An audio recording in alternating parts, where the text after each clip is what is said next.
And a good day, all of you. John Henderson here at the Beverage Ramble, back again with you. Another Beverage Ramble edition today. I picked this up right down the street at this liquor store called Kamenitza. Kamenitza. Forgive me, I'm going to butcher the name. I know that. Kamenitza. This is a Bulgarian beer. The first Bulgarian beer came out in 1881. Now, it says it's a light beer. Well, the ABV says makes it, would guess it is. It's 4.4%, but I'm guessing they look at it as a lager. But Beer Advocate and Untappd gives it a poor score. They identified it as a European pale lager, so it has that European pale lager aroma right away on the nose. So I paid $2.99 for this bomber bottle. I believe it's a pint bottle. Looks like 19.2 ounce, maybe less than that. But anyway, saw it. I said, hey, might as well. So there was another beer that I tried. I think it was a Czech beer. It might have been when I bought it. I bought it back in 2021 or maybe 2020. Brought it back to Mobile when I lived in Mobile, Alabama. I used to live there a long time ago. Here's what the beer looks like, as you can see. It has all the fragrance and aromas of being that. And it mentions distinct, with a distinctive hop taste. So, been made 140 years now. It was Bulgarian owned, but now and then it was under the changing hands of InBev and then AB InBev, this and that. And now it's under the guidance of MolsonCoors now. So, how long has it been? I don't know, but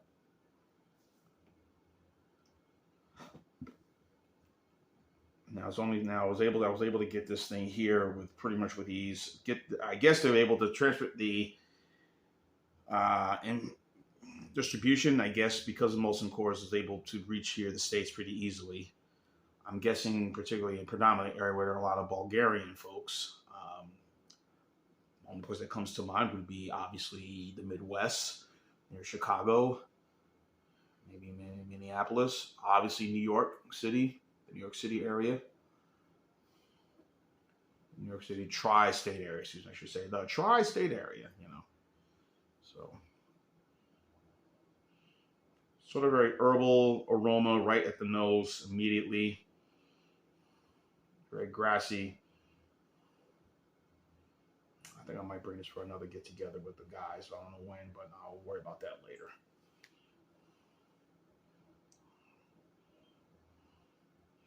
Yeah. And what's, I'm guessing again, it is 4.4, but it wouldn't be viewed as a lager. But then again, it might be viewed as a pale lager. A European pale light lager? Nah, I'm guessing I'm going to go with pale lager. All right, let's have that. Cheers.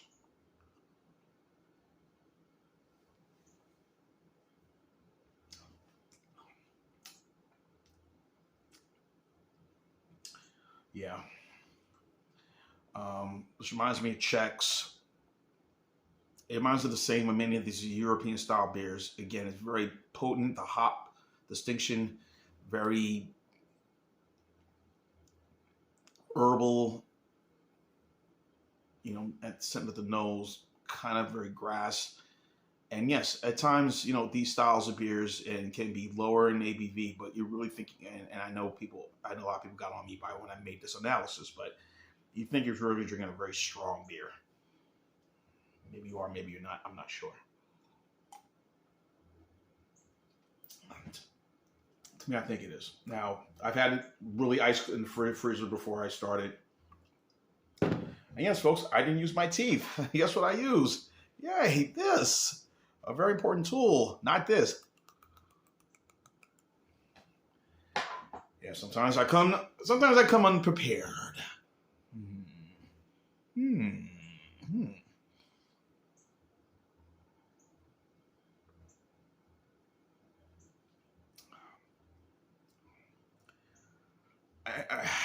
You know what? I wouldn't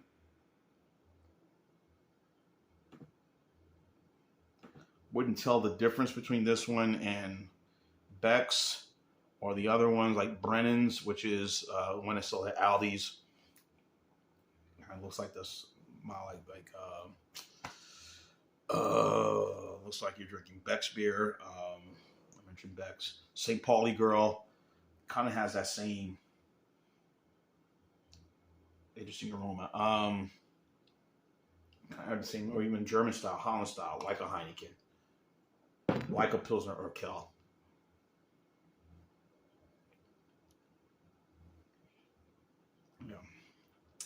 A beer like this would definitely go with something. I'm looking like, like something out of the ocean, some clams and mussels, super duper cold, and we have all those flavors and whatever. You want to add something to that, you can. And this beer would probably pair well with it. Meats, maybe again, some pork. It would have to be something grilled. Maybe schnitzel, but brats, real authentic Polish sausage, or maybe Bulgarian meats that they'll prepare. But this would pair well with this. I don't know. I mean, they give these styles a poor grade, but again, for the poor man beer drinker, or excuse me, the beer drinker, the common man, the common beer drinker, would think this is really good. Yeah, I would think it's really good. I mean, I think it is, but I think it would be a good beer. Again, this is just my personal preference. It's a personal preference.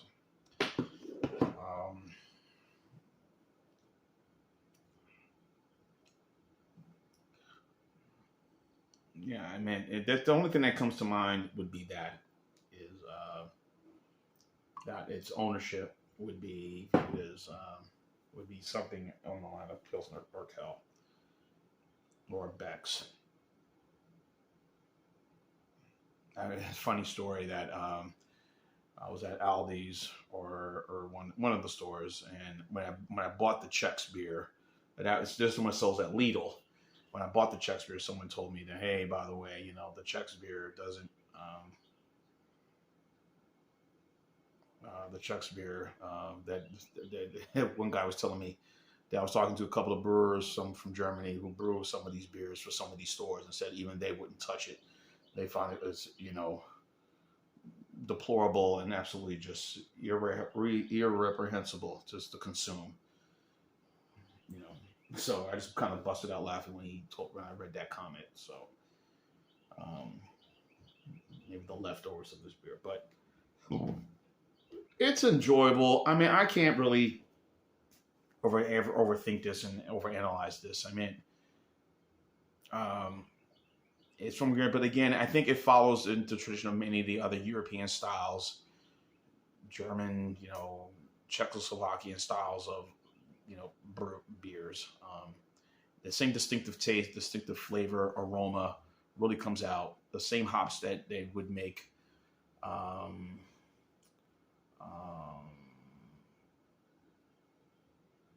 whether it be Holland, Denmark, whatever, the Netherlands, it's kind of in that same range of a hen.